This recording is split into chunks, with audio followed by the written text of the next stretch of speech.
KG করে অন্তত বিঘা প্রতি ক্যালসিয়াম শুনবেন। বাগান যখন ফলস দেয় ক্যালসিয়ামের ঘাটতি হয়, মাছ আশেপাশে মাছ মরতেছে তো বলা যায় না। তাহলে ক্যালসিয়াম আর বিঘা প্রতি আধা কেজি, বিঘা প্রতি আধা কেজি। পানি আছে কেমন? পানি আছে একদম 2 ফিট এভারেজ। 2 ফিট এভারেজ, আর চারিপাশে ক্যানেল আছে, ক্যানেলে তাল সমান পানি। তাহলে 1 কেজি করে দেয়।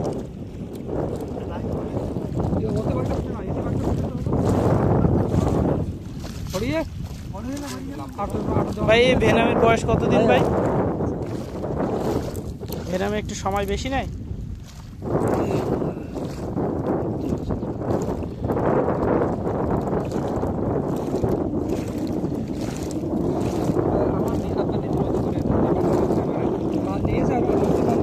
এটা খাবার কি আলাদা খাবার ফিট দেন ভাই? না না, তাহলে ভেনামের জন্য কি আলাদা খাবার দেওয়া হয় না?